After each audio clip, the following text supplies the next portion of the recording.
Masechet Baba Kama Daf Samer Vav Amud Bet. On va commencer au tiers de la page de Amud Bet. Etive Abaye le Rav Yosef. Orot shel Baal Habayit Mahshava metam'atan veshel Abdan en Mahshava metam'atan.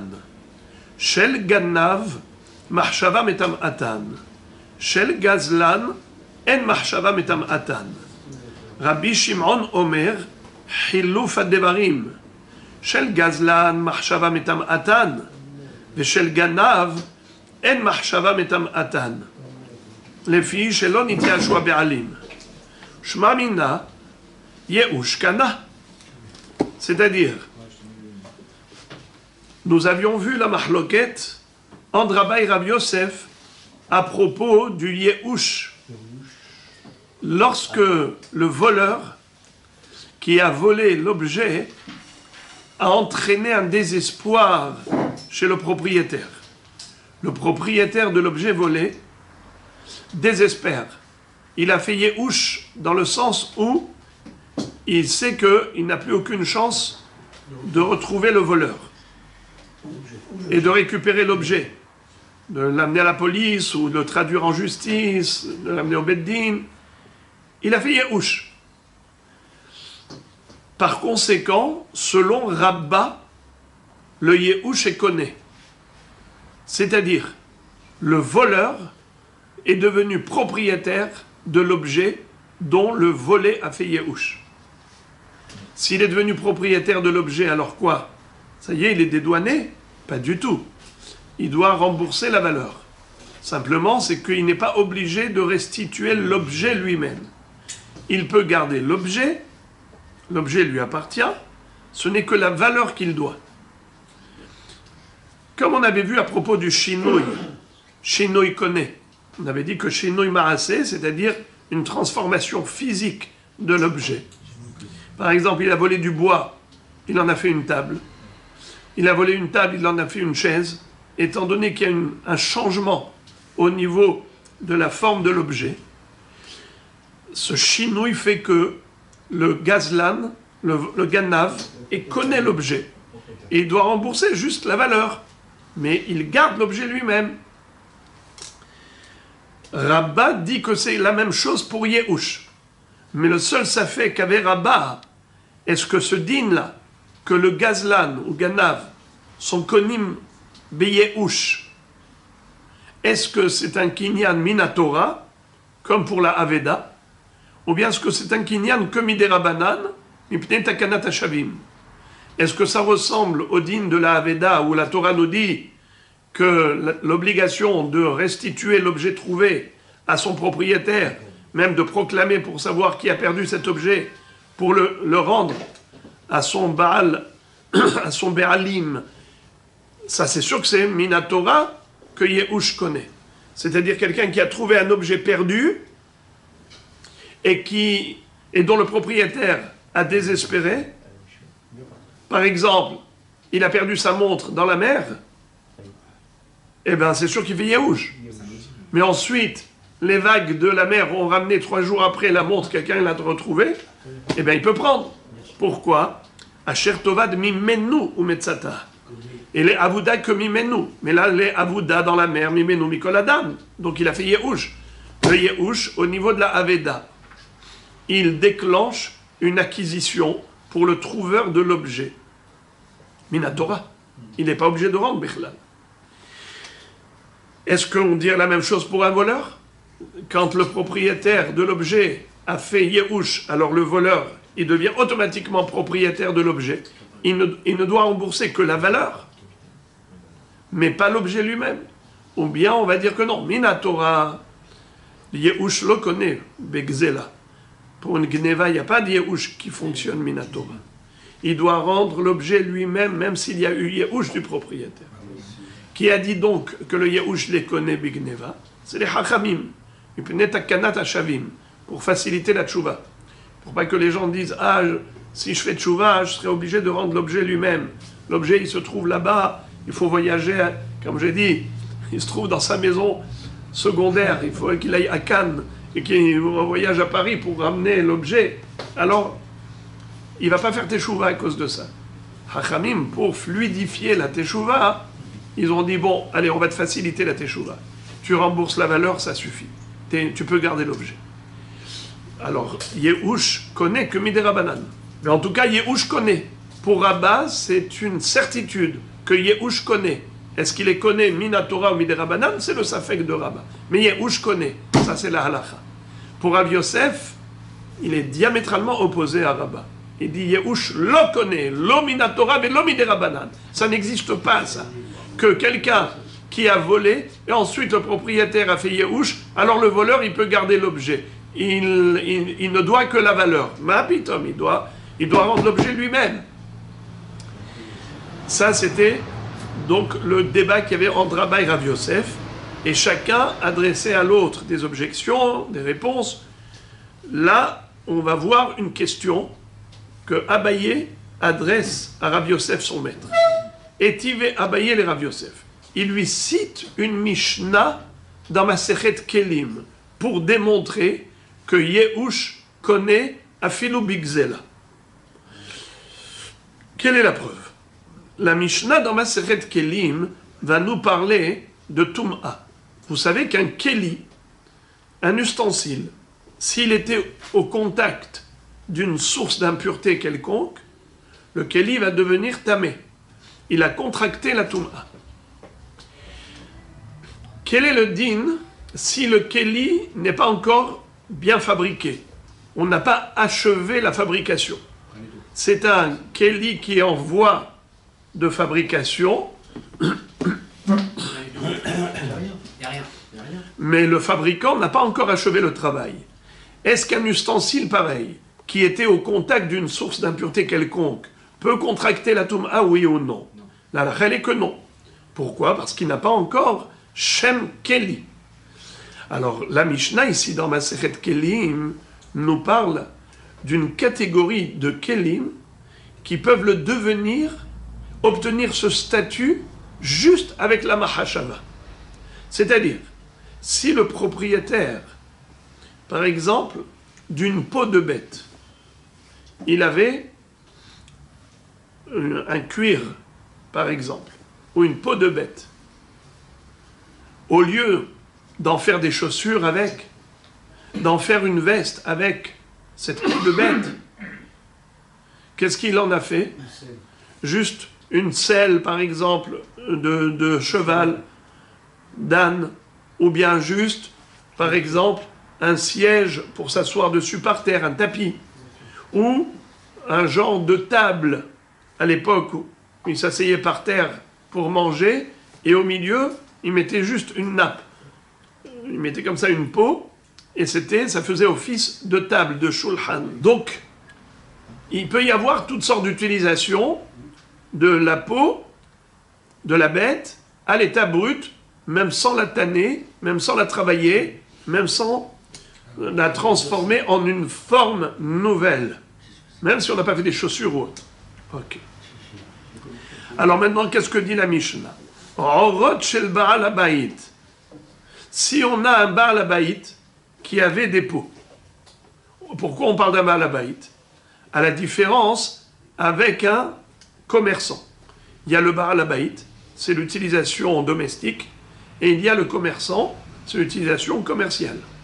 La différence entre les deux, c'est que le Baal Habayit, quand il a décidé de quelque chose, par exemple, il a décidé de faire de cette peau, par exemple, une selle, plutôt un tapis pour s'asseoir dessus, ou une table pour poser dessus les assiettes, n'importe quelle utilisation qui permet d'utiliser la peau telle qu'elle. Eh bien, dès qu'il a eu cette mahashava, il a eu cette pensée, mahashava metam atan.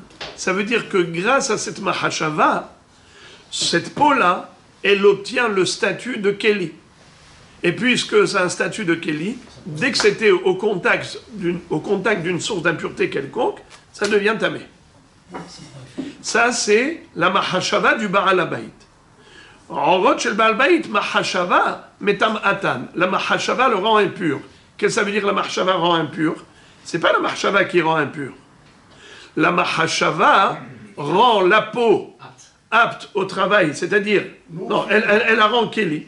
D'abord, la Mahashava rend la peau Keli, et donc tout Keli est apte à devenir Tamé. Et donc, si plus tard il y a eu un contact avec la Touma, eh bien voilà, on aura le résultat, qui sera Tum'at Keli. Il faudra le passer au mikvé pour le purifier, ce Keli. Mais comment il est devenu Keli? Pourtant, c'était une peau vierge à l'état brut.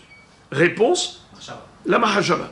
Étant donné que le Baal Habayit peut décider de l'utilisation de ce qu'il veut en faire de cette peau, ben voilà, il a rendu Keli. Et un Keli Mekabel Touma. Par contre, chez l'Abdan, en Mahashava Metam Atan. Le Abdan, c'est le tanneur. Le tanneur, c'est celui qui travaille la peau. Lui, c'est un commerçant. Étant donné que le commerçant, lui, même s'il a utilisé à des fins personnelles, on va dire, voilà, il en a fait un tapis pour s'asseoir dessus, il en a fait une table pour poser des assiettes dessus, il en a fait de quoi recouvrir le dos de la bête, une selle, et ainsi de suite. Peu importe, de toutes les façons, sa pensée à lui, son idée, son projet, n'est pas définitif. Pourquoi il n'est pas définitif? Car lui, il a l'intention de vendre.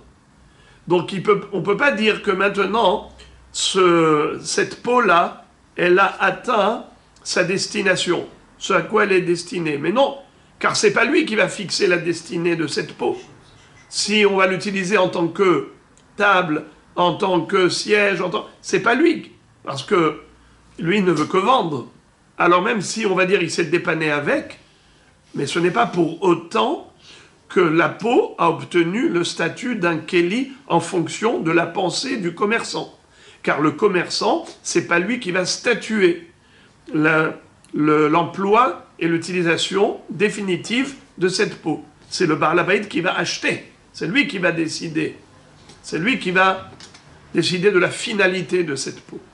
Alors, Orot shel Baal Habayit, Mahshava metam atan. Shel Abdan, en Mahshava metam atan. Maintenant, jusqu'ici, c'est l'introduction. Ce qui nous intéresse, c'est la suite.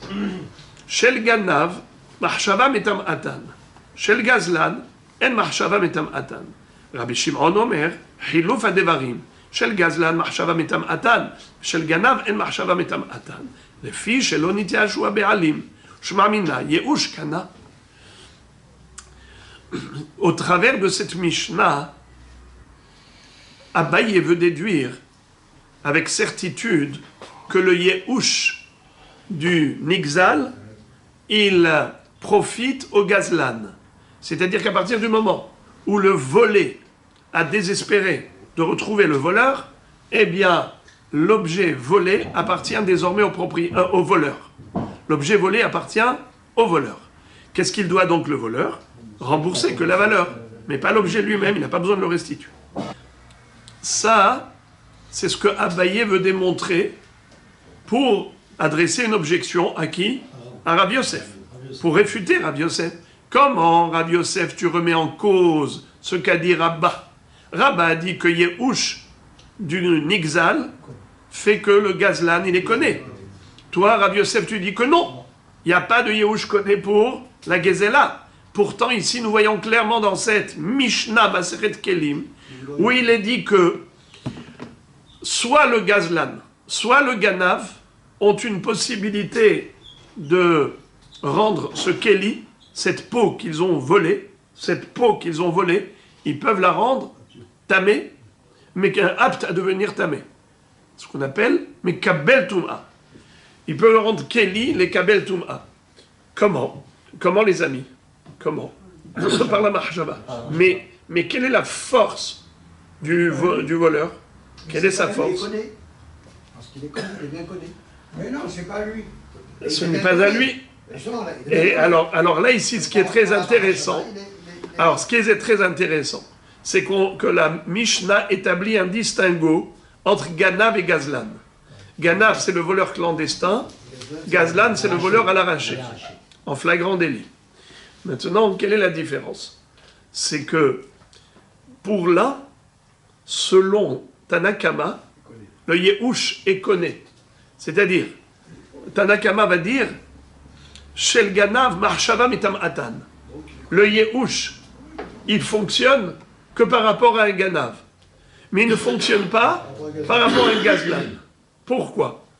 Parce que le Gazlan, par rapport au Gazlan, il ne fait pas Yehush. Le Gazlan, c'est un voleur à l'arraché, il sait c'est qui. Il a son identité, il connaît son nom, il sait où il habite. Il va aller voir la police. Il leur dit, Morav Rabotai, la police, voilà où il habite le voleur. Il m'a arraché la peau de bête là. Alors, est-ce qu'il fait Yehush le volet? Non, car il sait qu'il peut encore récupérer sa peau de bête, qui a été volée par le Gazlan, parce qu'il le connaît. Il sait c'est qui. Il y a des témoins. Donc il ne fait pas Yehush. Par contre, si c'est un Ganav c'est un voleur clandestin. Il a volé discrètement. Personne ne le connaît. Alors là, le propriétaire de l'objet volé, il fait Yehush, parce qu'il se dit, je n'ai aucune chance de retrouver ma peau. Eh bien, c'est la raison pour laquelle, selon Tanakama, puisqu'il y a Yehush du volé, alors le voleur devient acquéreur de l'objet. Il ne doit plus que la valeur, mais il ne doit pas l'objet lui-même, donc l'objet lui appartient. Si l'objet lui appartient, la marshava du voleur, elle peut donner un statut de Kéli à cette peau de bête. S'il décide d'en faire une utilisation telle qu'elle, comme on a dit, en faire un tapis pour s'asseoir, ou en faire un tapis pour poser dessus les assiettes, on appelle une table, ou bien pour la selle de son cheval, Bikitsour, telle qu'elle, eh bien, le Ganav, avec sa Mahashava, il lui donne un statut de Kéli. Ça veut dire qu'il est considéré à la Baït. Il est devenu propriétaire. Comment? Avec le Yehush. Ça va être la Kushia tout de suite de Abaye. Il va dire à Rabbi Yosef, comment tu dis que le Yehush ne sert à rien au niveau du vol? Il n'a pas d'impact sur le vol. C'est pas vrai? Bien sûr qu'il a un impact. Tu vois ici que le Ganav, selon Hakamim, Marshavato, sa Marshava à lui, Marshavto Metam'a, c'est-à-dire elle rend la peau de bête apte à devenir Tmea. Et Rabbi Shimon Bar Yochai qui dit le contraire, il dit Shel Ganav en Marshava Metam'atan, Shel Gazlan Marshava Metam'atan, le Fisha Abe'alim Itiashim Mehem, c'est-à-dire le Baal Habayit, justement, quand il s'agit d'un voleur à l'arraché, il fait Yehush. Pourquoi? Parce qu'il dit, si ce bonhomme-là ne s'est pas gêné de venir m'arracher, alors que je le vois, en flagrant délit, il vient, il m'arrache l'objet, ça veut dire qu'il se sent suffisamment fort pour ne pas avoir peur de moi. Il n'a pas peur de ma poursuite en justice. Il n'a pas peur que j'appelle la police. Il n'a peur de rien. Ça veut dire qu'il a derrière lui une arme ou je ne sais quoi. C'est quelqu'un d'extrêmement violent qui n'a peur de rien. Et donc il sait très bien que je ne pourrai rien faire contre lui. Alors là, le Baal Habayit fait Yehush. Comme il fait Yehush, donc le Gazlan peut décider de la destinée de cette peau, car maintenant cette peau, elle lui appartient. Puisque cette peau lui appartient par le Yehush du Baal Habayit, eh bien la peau lui appartient. Maintenant, si lui décide d'en faire utilisation telle qu'elle, ça mahashava, elle est moïla. Et automatiquement, c'est Mekabel Touma. Par contre, Ganav, il n'y a pas de Yehush. Rabbi Shimon Bar Yochai, il dit Ganav, Davka, il n'y a pas Yehush. Pourquoi? Parce qu'il se dit, il dit juste le contraire. La logique de Rabbi Shimon Bar Yochai, c'est la logique inverse de celle de Chachamim. Chachamim avait dit, quand il ne connaît pas, il fait Yehush. Rabbi Shimon Bar Yochai, il dit au contraire. Quand il ne connaît pas, il ne fait pas Yehush. Pourquoi?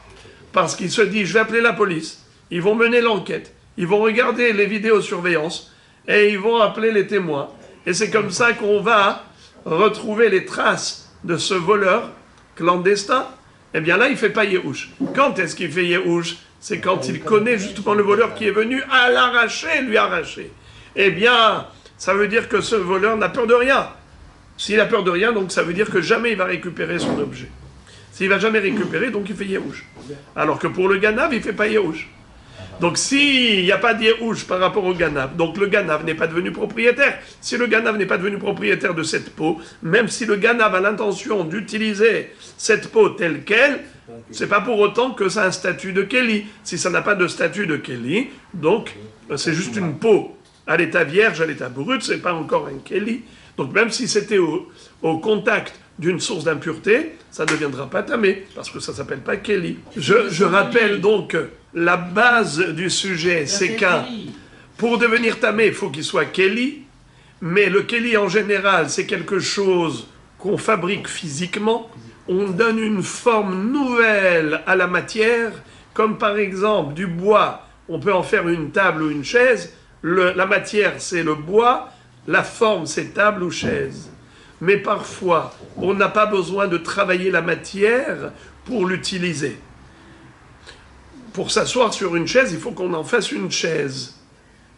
Pour en faire une table, il faut en faire une table. Mais parfois, on n'a pas besoin. On peut prendre la planche de bois telle qu'elle et la mettre par terre pour une utilisation en tant que planche de bois. Imaginez-vous les bédouins autour de cette planche de bois, ils vont mettre leur assiette dessus. Eh bien, c'est une table, juste avec la pensée, c'est-à-dire qu'avec la pensée, on peut conférer le statut de table à cette planche de bois. Et donc, elle n'était pas Kéli, elle est devenue Kéli avec une pensée. Une descente de lit. D'accord, Mais à condition, pour pouvoir donner un statut de Kéli à cela, il faut que cette pensée provienne de qui de droit. De qui de droit, c'est-à-dire du Baal Abaye, du propriétaire. Alors là, la preuve de Abaye, c'est que si on dit que le Ganav ou le Gazlan peuvent, avec leur pensée, octroyer le statut de Kéli à cette peau de bête, même sans la transformer à cette peau physiquement, matériellement, sous-entendu qu'ils sont devenus Baal Abayit. Alors comment toi, Rabbi Yosef, peux-tu contredire Abba et tu dis qu'il n'y a pas de Yehush qui compte au niveau du vol? C'est pas vrai. Ici, clairement, nous voyons que les Hachamim et Rabbi Shimon Bar Yochai ont parlé de Ganav, de Gazlan, et pourtant ils ont dit que le Yehush, ça marche. Alors Rabbi Yosef a répondu, Amar le Hachab et Mayaskinan kegon shekitzan. Ici, on ne parle pas d'un cas, comme tu l'as compris, qu'il a pris cette peau et il a fait directement de cela une utilisation personnelle. Non, il s'agit de quelqu'un qui a taillé cette peau de bête. Une fois qu'il lui a donné une forme nouvelle, il y a là un shinui maasé. Quand le Gazlan a fait un shinui maasé, là-dessus il n'y a pas d'équivoque. C'est clair, net et précis que dans ce cas-là, ça lui appartient, parce qu'on a déjà dit que shinui connaît. Matkif la Rabba Barav Hanan. Ve'alo itzba shanukan, ve'itzba en tzricha kitzua. Ditnan, kol makom she'en chisaron melacha, mahshava metam'ato. Yesh chisaron melacha, en mahshava metam'ato, chutz mina itzba. La Mishnah qui est juste à côté de celle-là, qu'on vient de citer, elle nous parle de itzba. Donc on a compris que même cette Mishnah parlait de itzba. Pourquoi? Parce que la Mishnah nous dit que quand il n'y a pas de hisaron melacha, quand il ne manque pas un acte de fabrication pour achever la formation de ce kéli, c'est-à-dire qu'on a atteint le parachèvement de la fabrication du kéli, alors le kéli peut devenir tamé. Je répète, kol makom she'en hisaron melacha, à chaque fois qu'il n'y a pas de hisaron melacha, c'est-à-dire il ne manque pas de travail de fabrication, en mahshava metam'ato. Il est suffisant d'avoir une mahshava pour que ce soit apte à devenir tamé. Yesh hisaron melacha, en mahshava metam'ato. Mais si il manque encore une action de travail pour fabriquer, alors dans ce cas-là, le Kéli n'est pas terminé, n'est pas complet, donc la Toum'a ne peut pas avoir lieu. C'est-à-dire il ne pourra pas contracter la Toum'a même s'il était au contact d'une source d'impureté. Hutz mina itzba, à l'exception de itzba. C'est quoi? La fameuse table en question. Itzba, c'est l'utilisation de la peau de bête comme une table. Ils sont tous assis autour de la peau, ils posent tous leur assiette dessus, et c'est comme ça que ça fait office de table. Alors dans ce cas-là, Itzba,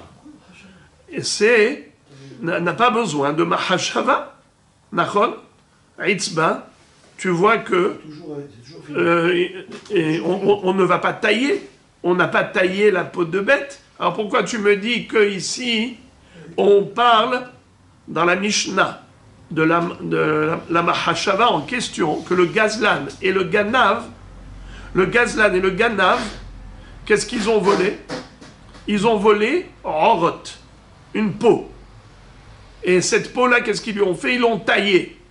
Et c'est parce qu'ils l'ont taillée, c'est pour cela, comme ils ont fait un acte, qu'ils sont devenus Baal Habayit. Comment ils sont devenus Baal Habayit? En faisant un chinouille.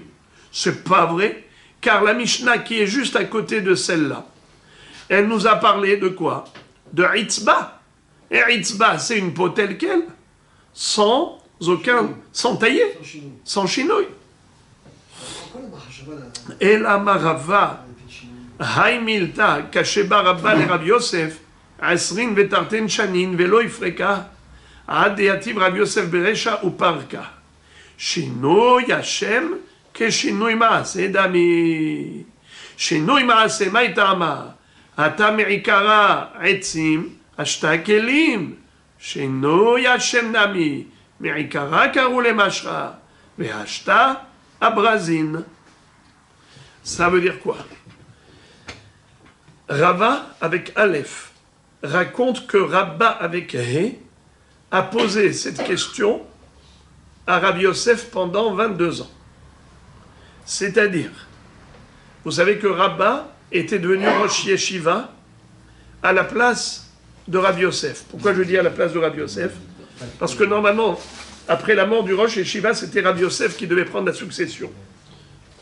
Mais Rabbi Yosef, dans son humilité, il a laissé la place à Rabba. Car ils avaient envoyé en Eretz Israël, ils ont envoyé un courrier en Israël pour poser la question. Qui doit prendre la place de Rosh Yeshiva? Rabba ou Rabbi Yosef?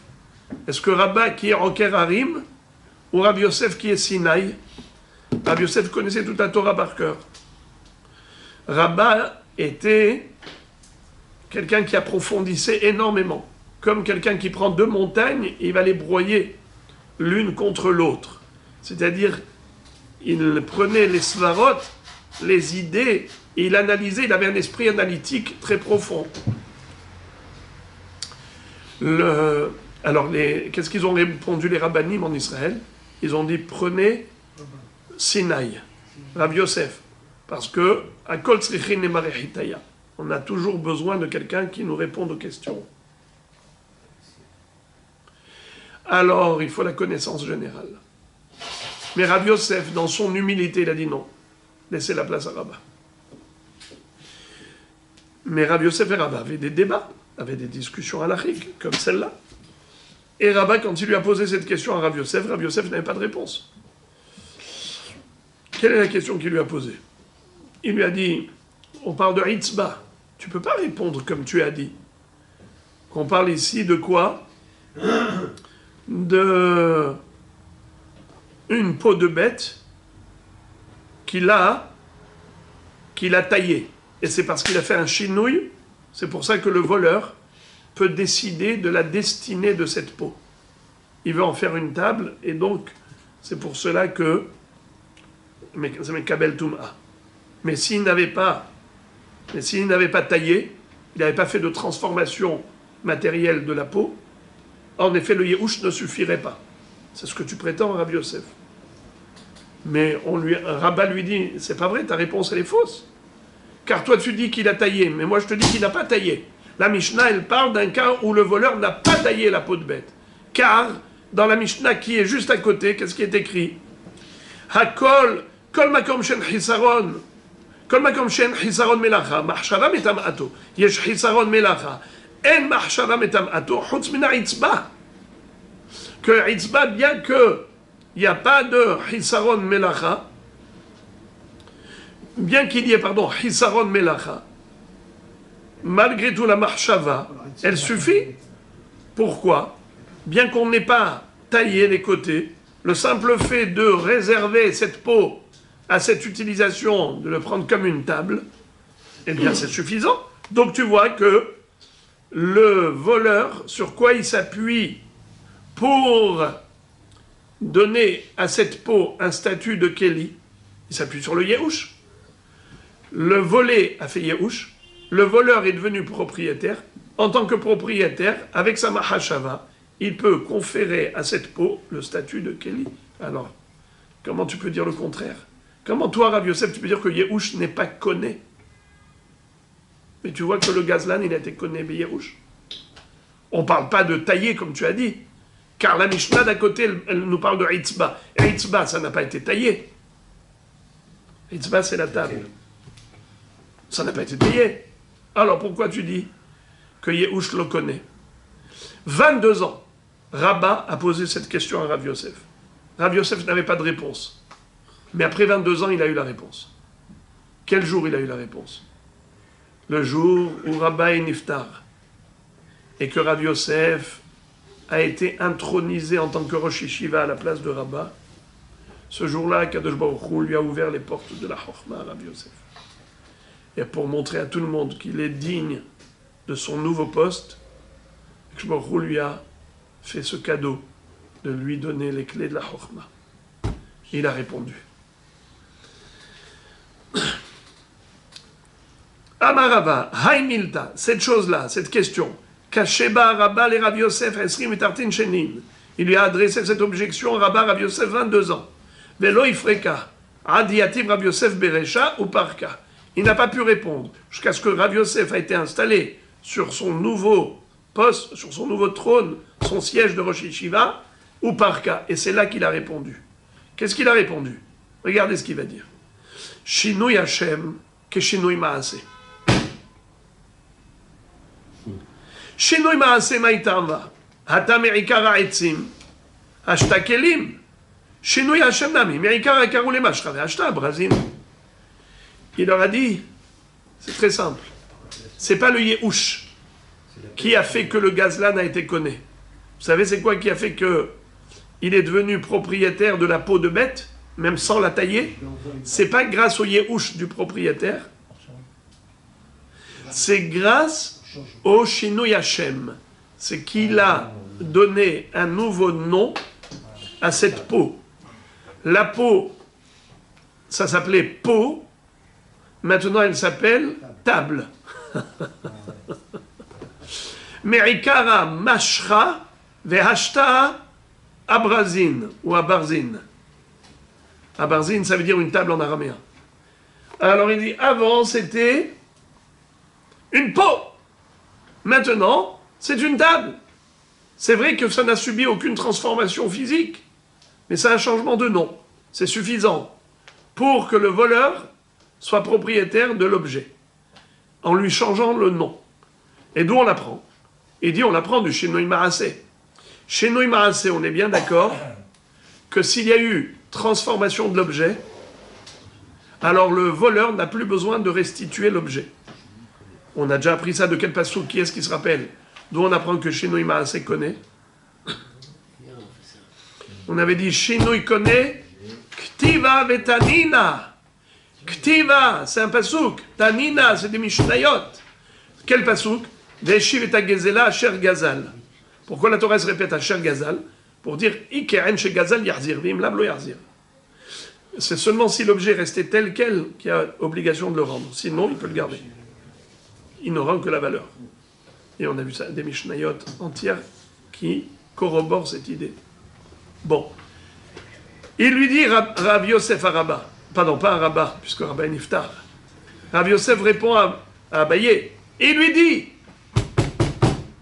quelle est l'idée qui se dégage du Shinui Maaseh? C'est que ce n'est plus le même objet qu'il a volé. Par exemple, il a volé du bois, il en a fait une table. Qu'est-ce que tu dis? Ce n'est plus le même objet. Donc il peut garder, le voleur peut garder l'objet, puisqu'il a subi une transformation, donc il a volé un objet X, maintenant il en a fait Y, alors ce n'est plus le même objet. Il le garde, il paye que la valeur. C'est quoi le changement de Shinui Maaseh? Si on réfléchit, ce n'est pas que le changement de forme, c'est que le changement de forme lui donne un nouveau nom. C'est un statut. Ça s'appelait bois, ça s'appelle table. Ça s'appelait bois, ça s'appelle chaise. Donc finalement, tout compte fait, le Shinui Maaseh nous conduit au Shinui Hashem. Donc le Shinui Hashem est efficace au niveau du vol comme le Shinui Maaseh. Changement de nom, c'est comme changement de forme. C'est la marche à bas. Non. Si, parce que j'ai la marche à bas de dire c'est une table. Oui, Moi, c'est tout. oui, oui, mais il faut le dire. Mais il faut le dire. Ça veut dire que, bravo, bravo, mais ça veut dire que cette mahashava, elle a fait que, maintenant, quand il va dire rabotage, on va l'utiliser en tant que table. Cette mahashava, c'est ce qui va faire que maintenant tout le monde va l'appeler table. Donc maintenant, voilà comment il a répondu. Mais la question rabotaille, il y a une question bombe atomique qui jaillit. Vous auriez dû tous vous lever et me dire, mais Ribono Shel Olam, quand on a parlé de Shinui Maaseh, on n'a jamais parlé de Yehush. Ici, il y a eu Yehush. Quelle est la preuve qu'on parle de Yehush aussi? C'est qu'on voit une mahloket entre Rabbi Shimon Bar Yochai et Hachamim. Hachamim ont dit, il y a Yehush chez qui? Chez le Ganav. Mais il n'y a pas de Yehush chez le Gazlan, parce qu'il le reconnaît. Rabbi Shimon Bar Yochai dit le contraire. Il y a Yehush chez le Gazlan, parce qu'il voit qu'il n'a pas peur de lui. Mais il n'y a pas de Yehush chez le Gana, parce qu'il se dit peut-être la police va le trouver avec les caméras surveillance. Alors Nachon, donc, il fait pas Yehush. Donc tu vois qu'on a parlé de Yehush, clairement dans la Mishnah. Et Rabbi Shimon a dit, les fiches Be'alim Itiachim. Alors j'ai pas compris. Tu me dis que maintenant c'est par le Shinui Hashem. Mais dans la Mishnah c'est écrit Yehush. Toi qu'est-ce que tu fais? Tu rajoutes Shinui Hashem. Mais quand et tu me dis que Shinui Hashem, sur quoi il est basé? Sur Shinui Maaseh. Mais dans le Shinui Maaseh, on n'a jamais parlé de Yehush. Le Shinui Maaseh, il est suffisant même sans Yehush. Le voleur, il connaît l'objet. Parce qu'il a transformé l'objet. Même s'il n'y a pas eu de Yehush. Alors pourquoi est-ce qu'ici tu me dis que il est connu par le mérite du Shinui Hashem? Si c'est par le mérite de Shinui Hashem, parce que tu compares Shinui Hashem à Shinui Maaseh, alors pourquoi est-ce qu'on a besoin du Yehush? Tosfot, le dernier Tosfot de la page.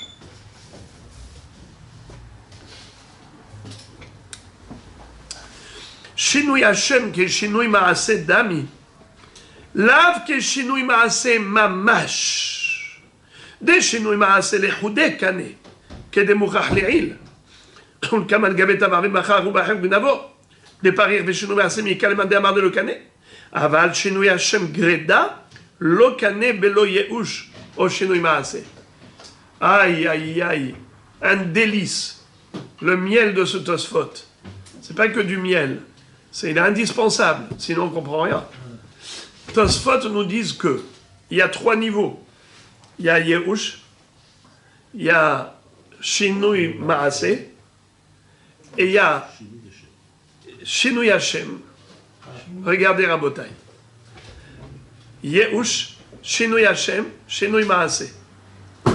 Le Shinui Maaseh suffit amplement. Le voleur a transformé l'objet physiquement. C'était du bois. Il en a fait une table ou une chaise. Il y a un changement, comment on appelle ça? Foncier de l'objet. Donc physiquement, il n'est plus le même objet. Physiquement, ce n'est plus concrètement le même objet. Concrètement. Ce n'est pas juste une histoire d'appellation. L'appellation est la résultante d'une transformation physique. Mais il y a d'abord une transformation physique. Alors, quand il y a transformation physique, et qui en fait nous donne une nouvelle appellation, c'est tellement fort que même sans Yehush, le gazlan est conné. Pourquoi? Parce que ce n'est plus le même objet.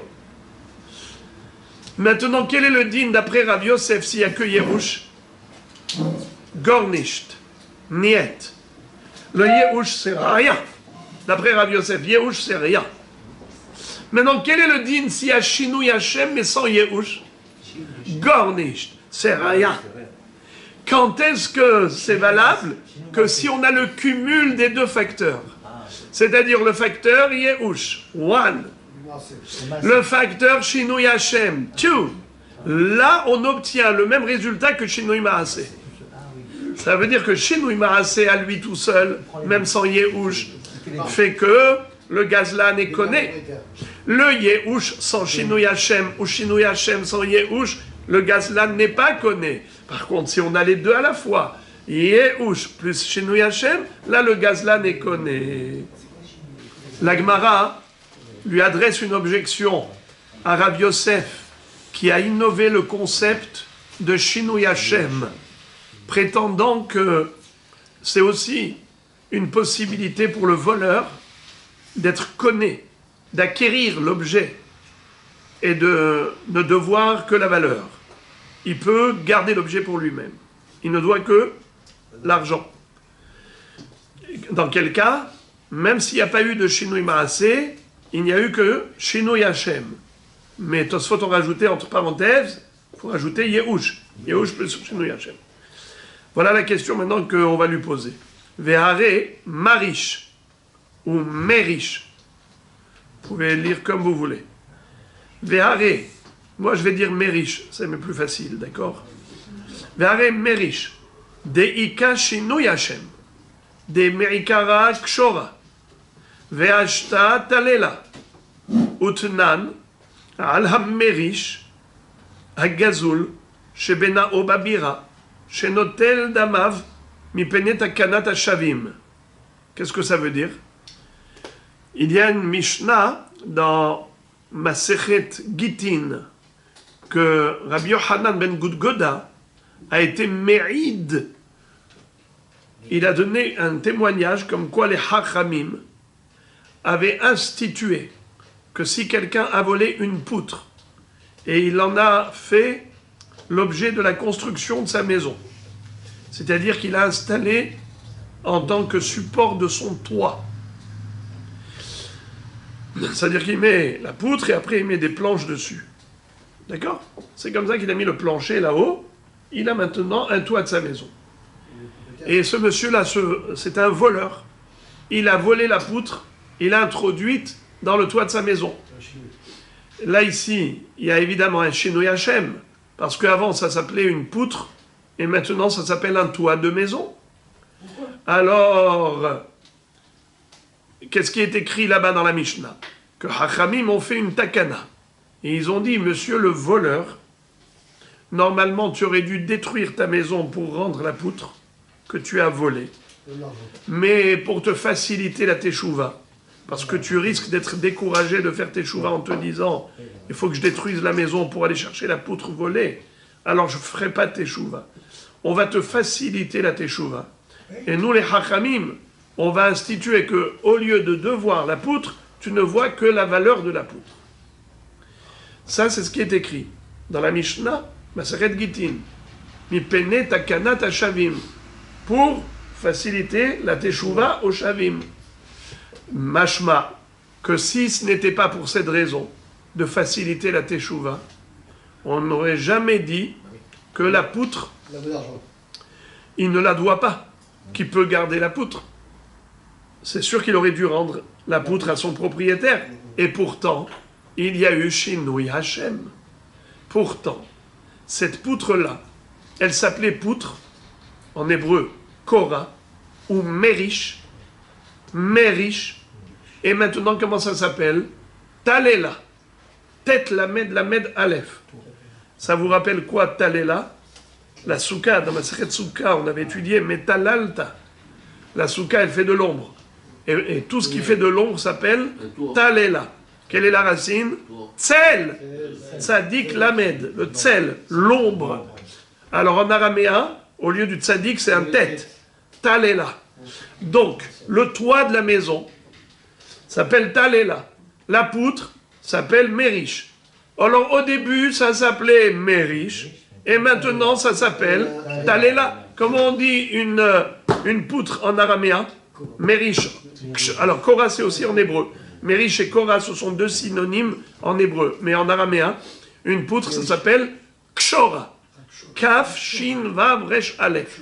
Kshora. La Keshora, c'est une poutre en araméen.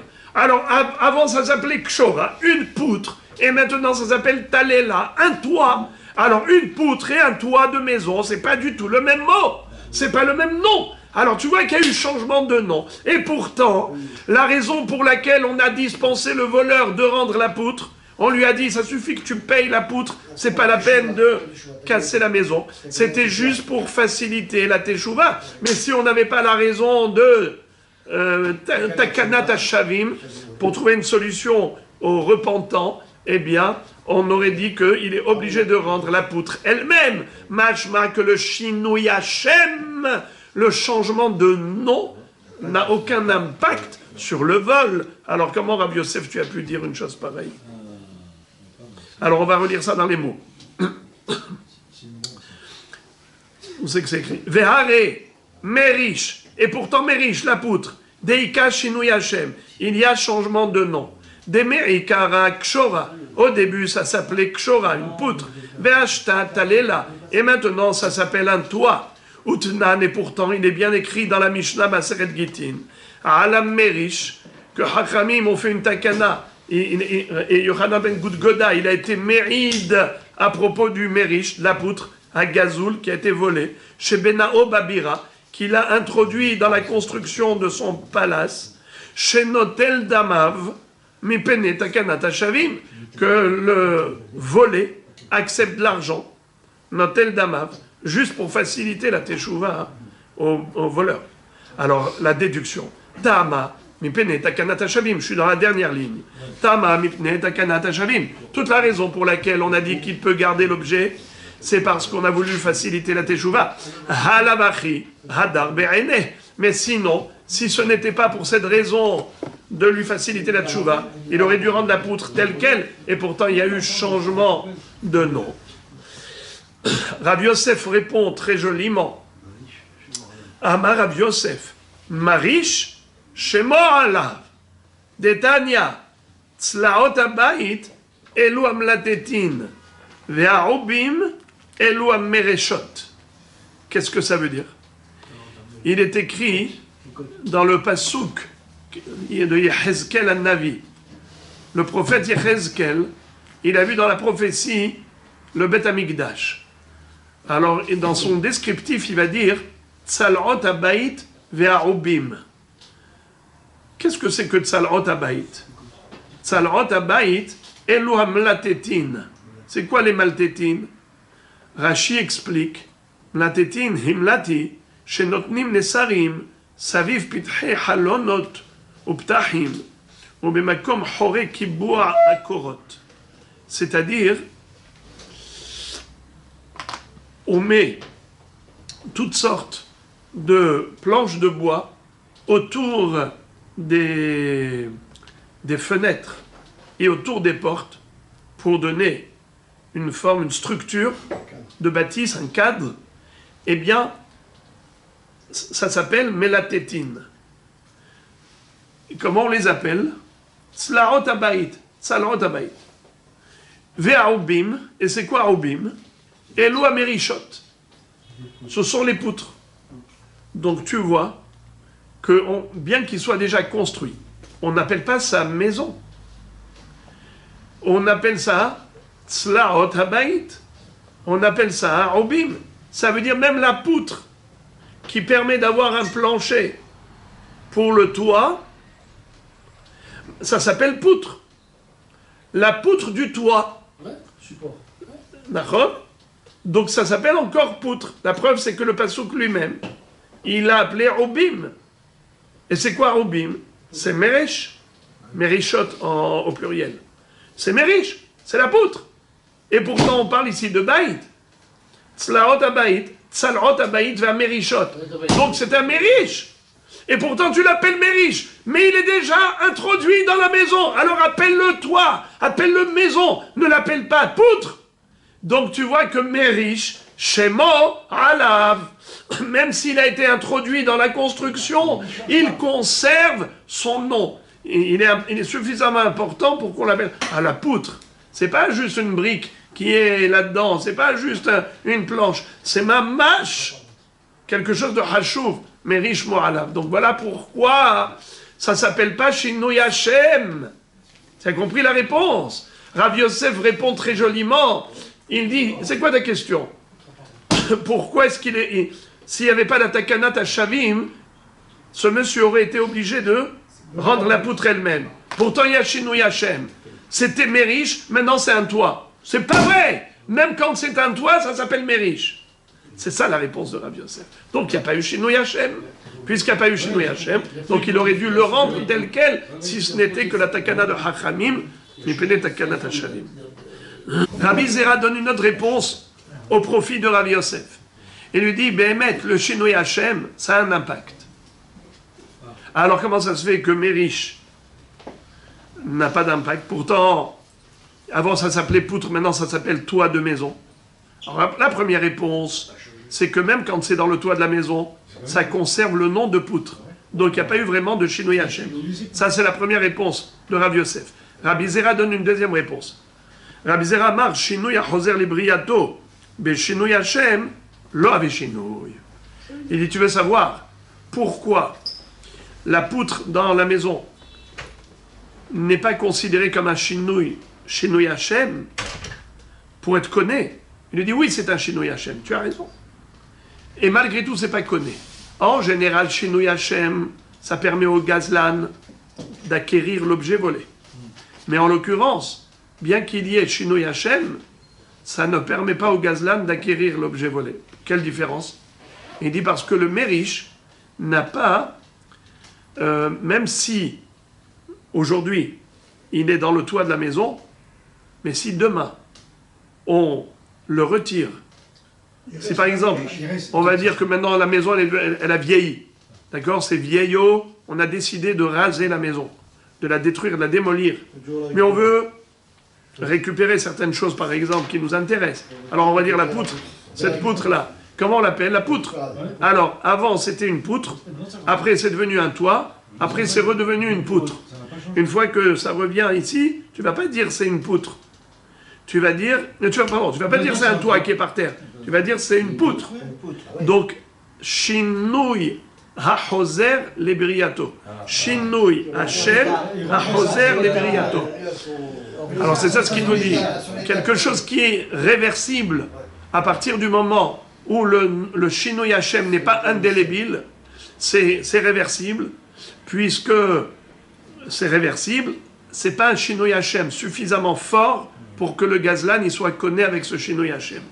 Quand est-ce que le gazlan il peut être conné avec Shinui Hashem? C'est seulement un Shinui Hashem qui est ad vitam aeternam, irréversible, irrévocable.